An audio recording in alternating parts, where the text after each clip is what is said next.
किसी ना किसी को बोलने का खतरा उठाना पड़ता है, और हमने तय किया है कि हम बोलेंगे।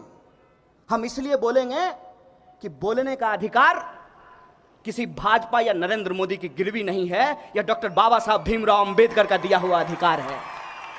हम बोलेंगे और हम आपसे सवाल पूछेंगे। हम ये पूछेंगे कि हिंदुस्तान की ऐसी हालत क्यों बनाई जा रही है, क्यों दिन रात नफरत मोबाइल पे और टीवी पे लोगों के सामने परोसा जा रहा है, क्यों दिन रात दंगा की राजनीति की जा रही है, क्यों दिन रात मंदिर और मस्जिद किया जा रहा है। हमें किसी धर्म से कोई दिक्कत नहीं है। हम तो संविधान की उस धारणा को मानते हैं कि यह हमारा फंडामेंटल राइट है कि अगर हम मंदिर जाना चाहते हैं तो हम मंदिर जाएंगे, हम मस्जिद जाना चाहते हैं तो हम मस्जिद जाएंगे, हम गुरुद्वारा जाना चाहते हैं तो गुरुद्वारा जाएंगे, हम चर्च जाना चाहते हैं तो चर्च जाएंगे, हम बौद्ध विहार में जाकर के बुद्धम शरणम गच्छामि करना चाहते हैं तो हम बुद्धम शरणम गच्छामि करेंगे। और अगर मुझे यह लगता है कि कर्म ही पूजा है तो ना हम मंदिर जाएंगे, ना मस्जिद जाएंगे, ना गुरुद्वारा जाएंगे, ना बुद्ध विहार जाएंगे। यह हमारा अधिकार है और यह अधिकार हमको हमारा संविधान देता है। किसी भी इंसान को अपना धर्म मानने की पूरी इजाजत है, लेकिन धर्म के आधार पर, धर्म जो आपका एक निजी मामला है, आपका एक व्यक्तिगत मामला है, आपका एक प्राइवेट चीज है, आज उसके नाम पे राजनीति क्यों की जा रही है? उसके नाम पे राजनीति इसलिए की जा रही है ताकि इस देश के नौजवान जो बेरोजगारी से जूझ रहे हैं, वह इस देश में टीवी चैनलों का प्राइम टाइम नहीं बन सके। इस देश में जिस तरीके से रोज बरोज महिलाओं के ऊपर, दलितों के ऊपर, आदिवासियों के ऊपर, किसानों के ऊपर, मजदूरों के ऊपर जो अत्याचार और हमले हो रहे हैं, वो प्राइम टाइम का न्यूज नहीं बने। यह न्यूज नहीं बने कि 2014 से पहले आप तमाम लोगों को याद होगा, आपके घर के आसपास भी रिलायंस का पेट्रोल पंप खुला होगा, और 2014 से पहले वो सारे पेट्रोल पंप बंद हो गए थे। जब मोदी जी आए सरकार में तो सिर्फ पेट्रोल पंप खुला ही नहीं, रिलायंस का पेट्रोल पंप चालू ही नहीं हुआ, सरकारी कंपनी भारत पेट्रोलियम बिकने को तैयार हो गई है।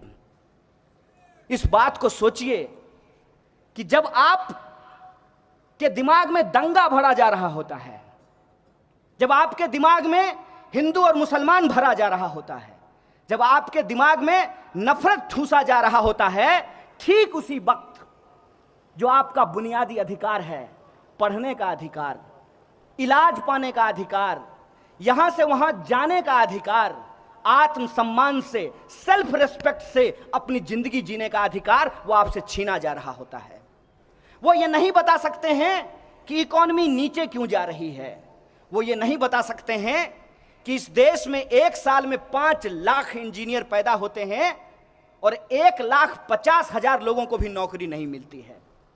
वो इस सवाल का जवाब नहीं दे सकते हैं कि जो वादे उन्होंने किए थे कि किसानों की आय दोगुनी की जाएगी, आपके खाते में 15 लाख रुपया पहुंचाया जाएगा, किसानों को उनके फसल का उचित मूल्य मिलेगा, नौजवानों को 2 करोड़ नौकरी मिलेगी, ये तमाम सवाल आज गायब कर दिए गए हैं। और उन तमाम सवालों को गुमराह करने के लिए ये जरूरी है कि हमको आपस में लड़ाया जाए। और एक बात मैं आप लोगों को याद दिलाना चाहता हूं, हिंदुस्तानियों को आपस में लड़ाकर राज करने की नीति किसकी रही है? किसकी नीति रही है? अंग्रेजों की नीति रही है। बहुत सही जवाब दिया आपने। अंग्रेजों ने हमारे साथ कौन सी नीति अपनाई? Divide and rule. आपस में लड़ाओ, हिंदू मुसलमान कराओ, मंदिर मस्जिद कराओ, दंगे करवाओ, हिंदुस्तान के लोग आपस में लड़ते रहेंगे और ये कभी आजादी की मांग नहीं करेंगे। यहां से, इस मंच से हमको इस बात के लिए गर्व महसूस होना चाहिए कि हिंदुस्तान के लोगों ने अंग्रेजों की उस साजिश को समझा, इसीलिए राम प्रसाद बिस्मिल और अशफाक उल्लाह खान की दोस्ती की मिसाल दी जाती है। राम प्रसाद बिस्मिल को मुसलमानों के बारे में बहुत सारी गलत धारणाएं थी, लेकिन जब उनकी दोस्ती अशफाक से हुई तो वो दोस्ती ऐसी हुई कि राम प्रसाद बिस्मिल कब अशफाक उल्लाह खान हो गए और अशफाकुल्लाह खान कब राम प्रसाद बिस्मिल हो गए ये पता ही नहीं चला। एक बार अशफाकुल्लाह खान ने राम प्रसाद बिस्मिल से कहा कि यार तुम तो हिंदी हो, तुम तो हिंदू हो, तुम्हारे यहां पुनर्जन्म की बात होती है, इसीलिए तुम कहते हो कि हे ईश्वर मुझे बार बार हिंदुस्तानी बनाकर इस धरती पर भेजो ताकि मैं बार बार इस धरती की सेवा कर सकूं और अंग्रेजों के खिलाफ लड़ करके अपने मुल्क को आजाद करा सकूं। अशफाक ने कहा कि मेरे पास, मेरे धर्म में पुनर्जन्म की बात नहीं की गई है, इस्लाम में पुनर्जन्म की बात नहीं की गई है, लेकिन अगर हमारी मुलाकात अल्लाह से होगी तो मैं कहूंगा कि या अल्लाह एक जीवन और दे दे, एक बार और हिंदुस्तान के लिए फांसी पर चढ़ने का जी चाहता है। तभी तो उन्होंने कहा कि सरफरोशी की तमन्ना अब हमारे दिल में है, देखना है जोर कितना बाजुए कातिल में है। यह हिंदुस्तान है, इस हिंदुस्तान की विरासत में सबकी कुर्बानियों का इतिहास है। इसकी विरासत साझी संस्कृति का है, साझी शहादत का है, और यह जो साझा विरासत है, इस साझे विरासत को आज तोड़ने की कोशिश की जा रही है। मैं आपको याद दिलाना चाहता हूं कि यह कोशिश हिंदुस्तान के साथ एक बार हुई और इस कोशिश में अंग्रेज कामयाब हुए, और जो उस वक्त के अवसरवादी नेता थे उनके अवसरवाद के चलते हिंदुस्तान को आपस में बांटा गया है। हिंदुस्तान के लोग, है भारत के मेरे लोग, है इंडिया के मेरे वासियों, मैं आपसे यही कहना चाहता हूं कि हिंदुस्तान को फिर से बांटने की साजिश की जा रही है। और दुख की बात यह है कि इस साजिश के खिलाफ जो लोग आवाज उठाते हैं, जो लोग भगत सिंह के रास्ते पे चलते हैं, डॉक्टर बाबा साहब भीमराव अंबेडकर और भगत सिंह के सपनों का हिंदुस्तान बनाना चाहते हैं, उनको देशद्रोही कहा जाता है, और गद्दार को, कायर को आज भारत रत्न देने की बात की जा रही है। ले लो भारत रत्न, तुम्हारी सरकार है, ले लो भारत रत्न, बना लो अपने नाम पे यूनिवर्सिटी, बना लो अपने नाम पे सड़कें, लेकिन इतिहास तुमसे बार बार यही सवाल पूछेगा कि ए कायरों, जब भगत सिंह फांसी पे झूल रहे थे तो तब तुम अंग्रेजों से माफी मांग रहे थे। यह इतिहास बार बार तुमसे पूछेगा। इतिहास इनके पक्ष में नहीं खड़ा है, इसीलिए ये चाहते हैं कि इतिहास पढ़ाने वाली यूनिवर्सिटी को ही बर्बाद कर दिया जाए। इसीलिए आप देखेंगे कि जो सुबह सुबह जाकर के शाखा में प्रणाम करने वाले लोग हैं, उनको वाइस चांसलर का अच्छा पोस्ट दे दिया गया है। इसीलिए आप देखेंगे कि कॉलेजों और विश्वविद्यालयों को तबाह इसलिए किया जा रहा है कि जब इस देश का जो शोषित पीड़ित आवाम है वो इतिहास पढ़े और सवाल पूछे कि हमारा इतिहास क्यों नहीं लिखा गया, तो उस सवाल को गुमराह किया जा सके। अभी कुछ दिन पहले आरएसएस प्रमुख मोहन भागवत भाषण दे रहे थे इसी तरह के मंच पे खड़ा होकर के उन्होंने कहा कि लिंचिंग भारतीय परंपरा का शब्द नहीं है। ठीक बात है, लिंचिंग अंग्रेजी का शब्द है, भारतीय परंपरा का शब्द नहीं है, लेकिन ए मोहन भागवत जी, सुबह उठ करके डंडा लेकर के जो आप शाखा में ऐसे करके हाथ उठा के प्रणाम करते हैं, यह कौन सी भारतीय परंपरा में प्रणाम करने का तरीका है, यह हमको समझा दीजिए। जो आप फुल पैंट पहनते हैं, पहले हाफ पैंट पहनते थे और शर्ट पहनते हैं, काली टोपी लगाते हैं, वो कौन सी भारतीय परंपरा का परिधान है, यह सवाल मैं आपसे पूछना चाहता हूं। किसके आंख में धूल झोंक रहे हैं? हिंदुस्तान के आंख में धूल झोंकना चाहते हैं? तो मैं आपको बता देना चाहता हूं, यह हिंदुस्तान है, इसके आंख में धूल झोंकने का प्रयास एक बार सिकंदर ने भी किया था, मुंह खा करके वापस गया था। आप भी कामयाब नहीं होने वाले हैं, इस बात को आप अपने दिमाग में डाल लीजिए। और ये बार बार क्या करते हैं? अपने कारनामों को छुपाने के लिए, अपने कुकर्मों को ढकने के लिए हमारी महान बहादुर भारतीय सेना का नाम लेते हैं। अभी आप में से कई सारे लोगों ने एक वीडियो देखा होगा, एक बहन है हमारी, सीआरपीएफ में काम करती है बेचारी, और उसके मुंह से यह कहा गया कि मैं कन्हैया के सीने में तिरंगा झंडा गाड़ना चाहता हूं।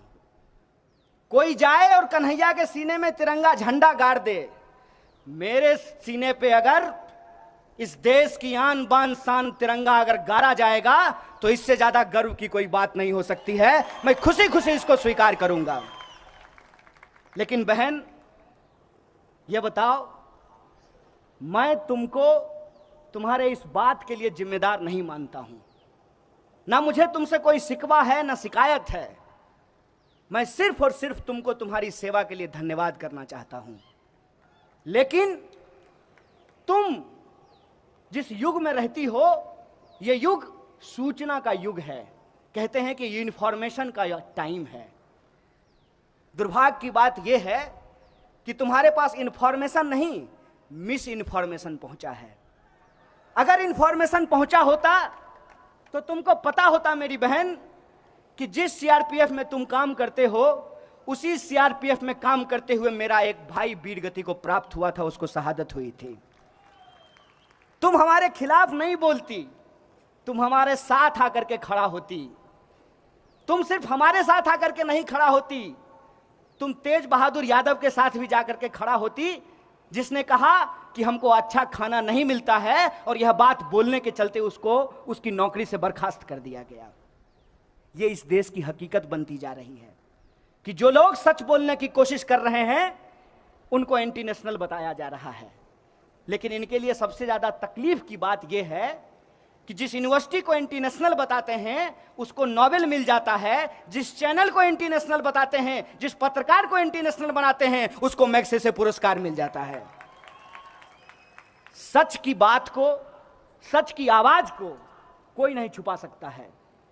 आप जितनी भी कोशिश कर लें, लोगों के हाथ में आप तिरंगा के नाम पर जो इस देश की सभ्यता और संस्कृति है उसको जो आप खराब करने की कोशिश कर लें, ये कोशिश में आप कामयाब नहीं होने वाले हैं। हमको मालूम है कि आपके पक्ष में चीजें चली गई हैं। पक्ष में चीजें कैसे चली गई हैं? तो आपको जो आज सत्ता करने का मौका मिला है उसमें सिर्फ आपकी काबिलियत नहीं है, उसमें विपक्ष का नकारापन भी शामिल है। अगर विपक्ष का नकारापन नहीं होता, अगर विपक्ष ने ऐतिहासिक गलतियां नहीं की होती, तो आज आपको सत्ता पे काबिज होने का मौका नहीं मिलता। लेकिन याद रखिएगा कि आप पॉलिटिकल पार्टी को डरा सकते हैं। जो लोग राजनीति में भ्रष्टाचार करके पैसा जमा कर लिए हैं उनको आप ईडी से धमका सकते हैं, उनके घर पे आप सीबीआई भेज सकते हैं।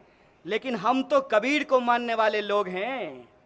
कबीरा खरा बाजार में सबकी मांगे खैर, ना केहू से दोस्ती ना केहू से बैर। हम ईडी से नहीं डरने वाले हैं गुरुजी, हम सीबीआई से नहीं डरने वाले हैं, हम आपके फर्जी मुकदमों से नहीं डरने वाले हैं। और इस देश का जो नौजवान है वह सवाल पूछेगा, क्योंकि हम ये समझते हैं कि आप जितना भी नफरत का नशा चढ़ा लीजिए, नशा कैसा भी हो अगली सुबह उतर जाता है। वो सुबह आएगी और इसी देश के नौजवान आपसे सवाल पूछेंगे। जैसे अभी पंजाब और महाराष्ट्र बैंक के लोगों का जो पैसा लूट लिया गया, आज ही एक दुखद खबर आई कि उसमें एक खाता धारक जिसका 80 लाख रुपया जमा था उसकी मौत हो गई। वो जो खाता धारक हैं जो बार बार आज आकर के कैमरे के सामने कह रहे हैं कि मोदी जी हम आप ही को वोट दिए थे, हमारा पैसा वापस करा दीजिए, ये आवाज सिर्फ एक जगह से नहीं, हर गांव से हर घर से निकलने वाली है। इस बात के लिए आप तैयार रहिए। आप कितनी भी कोशिश कर लीजिए, कितना भी प्रचार आप कर लीजिए, करोड़ों अरबों रुपया आप बर्बाद कर लीजिए, लेकिन आपका सच सामने आएगा। एक मजेदार चीज आपने देखा है, मोदी जी के प्रचार पर करोड़ों रुपया खर्च किया जाता है यह बताने के लिए कि मोदी जी गरीब थे। करोड़ों रुपया खर्च किया जाता है कि मोदी जी गरीब थे। ए देश के गरीबों, मोदी जी गरीब थे, तुम गरीब हो, और वो तुम्हारे पैसे से ही तुमको बता रहे हैं कि वो गरीब थे। इस दुष्प्रचार का शिकार मत बनिए, सच से सवाल कीजिए। मोदी जी अगर गरीब थे तो गरीबों के प्रति उनको यदि संवेदना है, अगर वो चाय बेचते थे, यदि उनकी मां मजदूरन थी, तो आज जो मजदूर हैं, आज जो चाय बेचने वाले हैं, आज जो देश के गरीब हैं, उनके लिए आपने क्या किया है? मैं यह पूछना चाहता हूं कि जब आप सरकारी स्कूल कॉलेज के बजट को खत्म कर देते हैं तो किसका बच्चा नहीं पढ़ता है? अमीर का बच्चा को पढ़ने में दिक्कत होता है कि गरीब को बच्चा को पढ़ने में दिक्कत होता है? जब आप रेलवे बेच दीजिएगा तो किसको इधर से उधर जाने में दिक्कत होगी? अमीर को दिक्कत होगी कि गरीब को दिक्कत होगी? गरीब को दिक्कत होगी ना। तो मोदी जी जब आप गरीब थे तो जो गरीब हैं उनके ऊपर अत्याचार क्यों कर रहे हैं? मैं ये सवाल पूछ रहा हूं, यही हमारा सवाल है, यही हमारा प्रश्न है। करोड़ों रुपया प्रचार में खर्च करते हैं, जिधर देखिए उधर तमाशा। बाहर जाएंगे तब तमाशा, देश लौट करके आएंगे तब तमाशा। ऐसा लग रहा है कि जैसे सरकार नहीं चला रहे हैं, तमाशबीनों की टोली बना करके चले हैं। भाई बजाओ ताली, तमाशा चल रहा है। अरे एक काम तो गिनाइए साहब, आप अपने वादे पे खड़ा उतरिए। मैं पहला आदमी होऊंगा जो आपका विरोध नहीं करूंगा। मैं आप कहें तो मैं आपको एफिडेविट बना करके दे देता हूं कि जो बात आप बोलते थे उसमें से आप कुछ बात तो लागू कर दीजिए। मोदी जी के पुराने भाषण को सुनिएगा। मोदी जी कहते थे कि अगर देश में एक मजबूत प्रधानमंत्री होता तो रुपया कभी नीचे नहीं जाता। मन करता था कि बाप रे बाप, ये आदमी कब देश का प्रधानमंत्री बनेगा। और जब प्रधानमंत्री हो गए हैं, रुपया रोज नीचे जा रहा है, तब एक सवाल नहीं बोल रहे हैं कि रुपया क्यों नीचे जा रहा है। जब मुख्यमंत्री थे तो भाषण देते थे कि मैं मर जाऊंगा लेकिन मैं आधार योजना को लागू नहीं होने दूंगा। आए भी, आधार योजना लाए भी और मरे भी नहीं हैं, एकदम जीता जागता खड़े हैं। जब मुख्यमंत्री थे तो कहते थे कि जीएसटी सबसे खराब योजना है, इसको कभी नहीं लागू होना चाहिए। अब सरकार में हैं, प्रधानमंत्री हैं, जीएसटी लागू कर दिए हैं और उनको मालूम है कि जीएसटी में गड़बड़ी है। आपको मालूम है, सैकड़ों बार उसमें परिवर्तन किया गया है, सैकड़ों बार। सरकार खुद बजट लेकर के आती है और कहती है कि कॉर्पोरेट टैक्स लगाने से देश को फायदा होगा, इसीलिए हमने कॉर्पोरेट टैक्स लगाया है। और जब मंदी आती है तो चुपचाप जो फिनांस मिनिस्टर हैं चुपचाप कॉर्पोरेट टैक्स को घटा देते हैं, देश को पता नहीं चलता है। अरे अपनी बात पे तो टिके रहते। एक कहावत बार बार कही जा रही है, बार बार एक कहावत कही जाती थी कि झूठों की बात पे और घोरों की लात पे कभी भरोसा नहीं करना चाहिए। अब ये झूठों की बात की जगह ये हो गई है कि भाजपा की बात पे और घोरे की लात पे कभी भरोसा नहीं करना चाहिए। एक बात हमको बता दीजिए जो इन्होंने कहा हो और जिस पे ये टिके हुए हों। और मजेदार बात ये है कि मोहन भागवत अपने भाषण में गौतम बुद्ध को याद कर रहे थे, गौतम बुद्ध को। और गौतम बुद्ध को याद करके वो ये बताने की कोशिश कर रहे थे कि इनको बुद्धिज्म में बड़ा भरोसा है। प्रधानमंत्री भी बाहर गए तो कहा कि हमने दुनिया को बुद्ध दिया है। देश में आए, कहे घर में घुस के मारेंगे। बताइए, सुनते हैं कि नहीं? ये भाषा सुनते हैं कि नहीं? घर में घुस के मारेंगे। अरे घर में घुस के मारेंगे, इसका बुद्ध से क्या लेना देना है? जो दिन रात युद्ध की बात करता हो उसको बुद्ध कहां से समझ में आएगा? बुद्ध तो कहते थे सत्य और अहिंसा की बात, ये तो करते हैं झूठ और हिंसा की बात। बताइए इनको बुद्ध से क्या लेना देना है? और बुद्ध ने क्या कहा? बुद्ध ने कहा कि सत्य वो नहीं है जो आप बोलते हैं, यहां खड़ा होकर के हम कुछ भी बोलते हैं।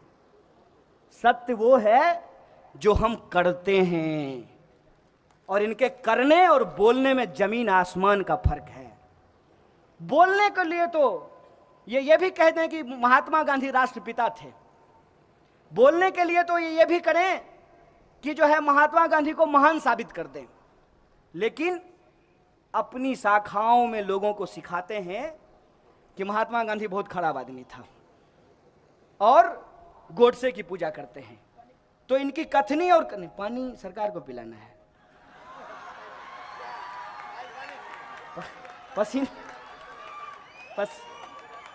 मेहनत कस का पसीना है, टेंशन मत लीजिए।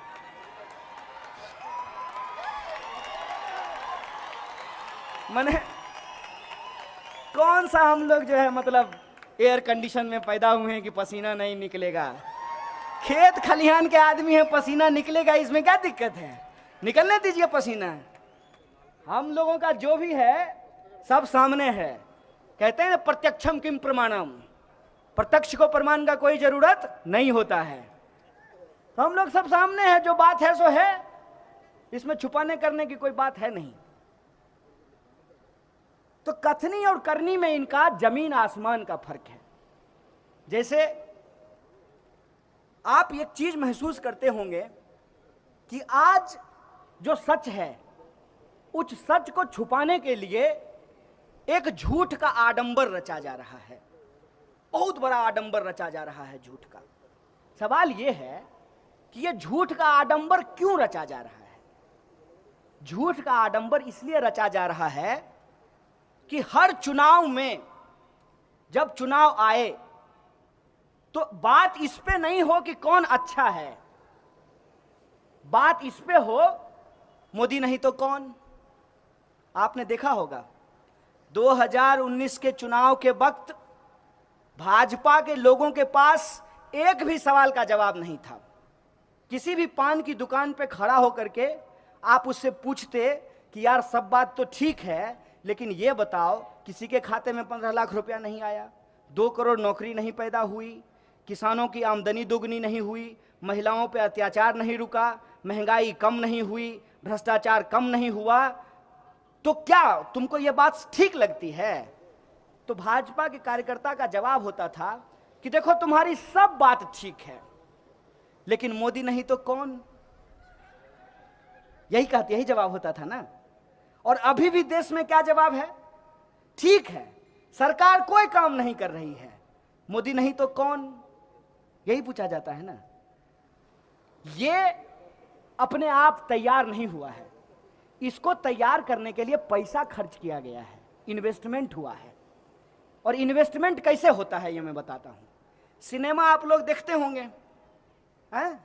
सपोज कीजिए कि मेरे बाप के पास बहुत पैसा हो और हमको शौक हो हीरो होने का, तो मेरा बाप क्या करेगा? मेरा बाप किसी डायरेक्टर को पकड़ेगा, है सुनो एगो कहानी लिखवा के लाओ, मेरा बेटा हीरो होगा। हैं? हमको तो आप देख ही रहे हैं 5 फुट 5 इंच, हैं? तो हीरो जैसा हाइट तो मेरा है नहीं, लेकिन हमको हीरो होना है। तो हम हीरो कैसे होंगे? तो हम 4 फुट 5 इंच का आदमी खोज करके लाएंगे, तब न उसके सामने हम लंबा दिखेंगे। इस बात को समझ रहे हैं कि नहीं?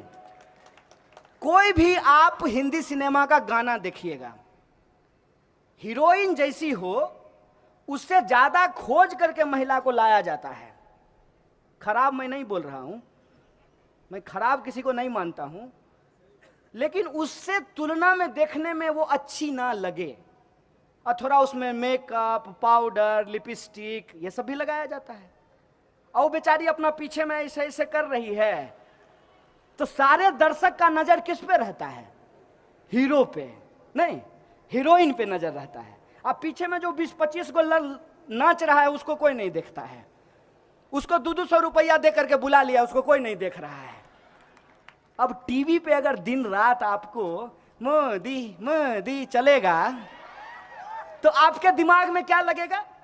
आपको लगेगा कि इसके अलावा तो हिंदुस्तान में कोई है ही नहीं, यही हीरो है, यही है मेरा जूता है जापानी, इसी को प्रधानमंत्री चुनना चाहिए। यही हो रहा है कि नहीं हो रहा है? आपके साथ यही हो रहा है ना। अब दिन रात टीवी पे होगा मोदी मोदी, भोरे गुड मॉर्निंग फैमिली के व्हाट्सएप ग्रुप में मोदी, और शाम को जो है गुड नाइट ससुराल के व्हाट्सएप ग्रुप में मोदी, पेट्रोल पंप पे मोदी, टीवी पे मोदी, पान दुकान पे मोदी, ऑफिस में मोदी, तो आपका दिमाग अपने आप कहने लगेगा मोदी मोदी मोदी। सिनेमा देखते हैं ना आप, इस प्रयोग को जाकर के कीजिएगा आज अपने घर में कि एक गाना चलाइएगा और देखिएगा कि हीरो के पीछे में 50 को लौंडा नाच रहा है, एकदम बढ़िया कमर हिला रहा है, हो सकता है कि हीरो से ज्यादा अच्छा डांस कर रहा हो। कौन देखता है उसको? क्योंकि हीरो को इस तरीके से प्रोजेक्ट किया जाता है। ये जो सामने में कैमरा पे काम कर रहे हैं ये लोग बहुत वैज्ञानिक लोग हैं, इनको बहुत नॉलेज है, आपको बता देंगे कि कैसे जो है पीछे बैठे हुए सब आदमी को ब्लर कर देंगे और मेरा ही मुंह रहेगा। तो आपको अगर यह लग रहा है कि आप प्रधानमंत्री चुन रहे हैं, ऐसा बिल्कुल भी नहीं है। आपसे यह सवाल किया गया है, क्वेश्चन भी सेट है और आंसर भी सेट है। देश का प्रधानमंत्री कौन होना चाहिए? ए नरेंद्र मोदी, बी जो भाजपा का सबसे अच्छा नेता हो, सी जिसको आरएसएस बहुत प्यार करता हो, डी जो पूंजीपतियों का दुलारा हो, और ई उपरोक्त सभी। उपरोक्त सभी। तो आपके पास ऑप्शन ही एक है। और आप हमको बताइए कि ये हिंदुस्तान है, कश्मीर से लेकर के कन्याकुमारी तक जब आप चलेंगे ना तो इतनी भाषाएं हैं जितना आपका उम्र नहीं होगा। कितना उम्र होगा ज्यादा से ज्यादा आपका? 30 साल 35 साल है। हजारों भाषाएं हैं हिंदुस्तान में, हजारों भाषाएं, हजारों संस्कृति हैं, हजारों बोलियां हैं और हजारों साल का इतिहास जिस देश के पास हो, उस देश में अगर यह कहा जाता है मोदी नहीं तो कौन, यह शर्म की बात है। इस बात को आप अपने दिमाग में डाल लीजिए। 135 करोड़ का देश है और इस देश में हमारे पास विकल्प नहीं है। विकल्प है लेकिन हमको विकल्प देखने नहीं दिया जाता है। बार बार हमारे सामने एक ऐसा विकल्प रखा जाता है कि हम अपने आप उस विकल्प की तरफ चले जाएं जिस विकल्प की तरफ हमको भेजने का प्रयास किया जा रहा है। जैसे ठंडा मतलब, ठंडा मतलब कोका कोला, कोका कोला होता है ठंडा मतलब है। नारियल पानी नहीं होता है, लस्सी, सत्तू, दही, ये सब ठंडा नहीं होता है। मिश्री सब ठंडा होता है कि नहीं होता है? तो कोका कोला कैसे ठंडा मतलब हो गया? क्योंकि आपके दिमाग में डाल दिया गया। कॉलेज की दीवार पे ठंडा मतलब कोका कोला, आमिर खान बोला ठंडा मतलब कोका कोला, कैटरीना कैफ बोली ठंडा मतलब कोका कोला, सचिन तेंदुलकर बोला ठंडा मतलब कोका कोला, पूरा देश बोल रहा है ठंडा मतलब कोका कोला। ऐसे देश चलेगा? अब की बार भाजपा सरकार नहीं है साहब, अब की बार विज्ञापन की सरकार है। आप ये अपने दिमाग में डाल लीजिए, एडवर्टाइजमेंट की सरकार है। और ये एडवर्टाइजमेंट ऐसे नहीं होता है। कोई अगर आपका दोस्त हो तो उसको पूछिएगा कि अखबार में अगर हम अपना फोटो छपवाना चाहते हैं तो कितना माल लगेगा, बताना जरा, कितना पैसा लगेगा? 10 सेकेंड अगर टीवी पे आएंगे तो कितना पैसा लगेगा? विपक्ष कमजोर है, ये ऐसा सच नहीं है। 70 साल मान लीजिए कोई पार्टी राज किया हो, अचानक से वो कमजोर कैसे हो गया है? क्योंकि उसको जो मजबूत बनाने वाली शक्तियां थी ना, वो अपना पाला बदल लिया है। मेरी बात समझे? कि जो उसको मजबूत बनाने वाली शक्तियां थी, उसने कहा कि अब हम इस घोड़े पे दांव नहीं लगाएंगे, हमको नया घोड़ा चाहिए। तो अन्ना हजारे का आंदोलन हुआ। अब पूरा देश बोला अन्ना नहीं आंधी है, देश का दूसरा गांधी है। और कब अन्ना अन्ना होते होते मोदी मोदी होने लगा, देश को पता ही नहीं चला। हो गया मोदी मोदी, आ गए मोदी जी। और वादा क्या करके आए? सबका साथ सबका विकास। अल्ले दनादन जो है लोगों को कभी मांस के नाम पे, कभी मंदिर के नाम पे, कभी मस्जिद के नाम पे उनकी हत्याएं होनी शुरू हो गई। विकास तो गया तेल लेने के लिए, इकॉनमी नीचे चली गई है, लगातार कंपनियां बंद हो रही हैं। आज उत्तर प्रदेश की खबर है कि 25,000 होमगार्ड को नौकरियों से निकाल दिया गया है। इसीलिए मैं आप तमाम लोगों से यह आग्रह करने आया हूं कि देश खतरे में है, बचाइए इस देश को। हो सकता है कि आपके पास कोई चुनावी विकल्प नहीं हो, कोई अल्टरनेटिव इलेक्टोरल ऑप्शन नहीं हो, लेकिन ये देश हम सबका है, ये संस्कृति हमारी है, ये परंपरा हमारी है। इस देश में हजारों साल से सभी धर्म के लोग मिलजुल करके रहते आए हैं। ज्यादा दूर मत जाइए, अपने ही शहर को देखिए आप कि आपके शहर में मस्जिद है, मंदिर है, दरगाह है, गुरुद्वारा है, चर्च है, बुद्ध विहार है। ये हिंदुस्तान है जिसको गुलबर्गा रिप्रेजेंट करता है। इस बात को समझिए, बचाइए इसकी संस्कृति को। लोग हिंदी बोलते हैं, उर्दू बोलते हैं, कन्नड़ बोलते हैं, अंग्रेजी बोलते हैं, तेलुगु बोलते हैं, मराठी बोलते हैं, इतनी भाषाएं बोली जाती हैं सिर्फ और सिर्फ आपके शहर में। बचाइए इस संस्कृति को, बचाइए इस देश को, यह जिम्मेवारी आज आपके कंधे पे है।